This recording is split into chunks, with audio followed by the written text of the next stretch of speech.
এখন বাজে ভোর 5টা। ঘুম থেকে উঠে স্নান না করে আর থাকা গেল না, কারণ এতটা গরম পড়েছে যেটা আর বলে ভাষায় প্রকাশ করার মতো নয়। এই গরমের জন্য দিনে রাতে 4-5 বার চান করতে হচ্ছে আর কি। এই গরমের দিনে কার কার সর্দি হয় একটু কমেন্ট করে জানাবে তোমরা, কারণ আমার হয়েছে। বড্ড গরম, নেই যে হাওয়া, মালায় বরফ তাই তো খাওয়া। ঠান্ডা খাওয়া বাবার বারণ, প্রশ্ন করি কি তার কারণ। ঠান্ডা খেলে ফুলবে গলা, বন্ধ হবে কথাই বলা।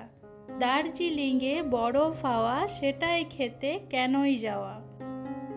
আমার যখন ছোটাছুটি, তোমার ভাষায় কি দুষ্টুমি।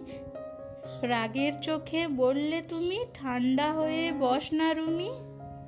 বরফ যদি মন্দ হয়, ঠান্ডা থাকা থাক না হয়। সো হ্যালো এভরিওয়ান, কেমন আছো তোমরা সবাই? গুড মর্নিং সবাইকে। আশা করছি সবাই খুব ভালো আছো। আমার শরীরটা আজ একটু খারাপ রয়েছে আর কি, তাই একটু আদা দিয়ে গরম জল করলাম। সর্দির জন্য আদা নাকি খুব উপকারী।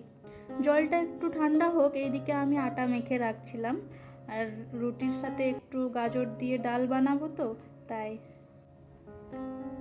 এইদিকে ফোন চলে এলো।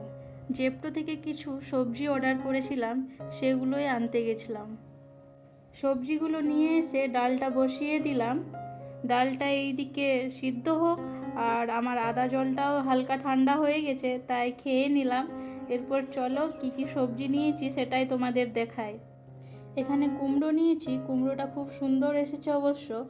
আর কিছুটা ভেন্ডি নিয়ে নিয়েছিলাম, ভেন্ডিগুলোও খুব সুন্দর এসেছে, একদম টাটকা। ভাবিনি এত সুন্দর আসবে বলে।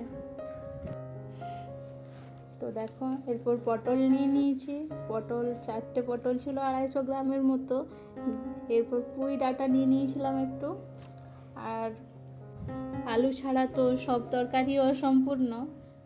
ওআরএস নিয়েছি, কারণ গরমের জন্য একটু লুজ মোশনও হচ্ছে আর কি। ডালটা হয়ে গেছে, এইদিকে এরপর রুটিগুলো করে নিচ্ছি। তো আমি তো রুটি খাবো, আর ওর জন্য পরোটা করে দিয়েছিলাম কিছুগুলো। তো আজকের ব্রেকফাস্ট এটাই।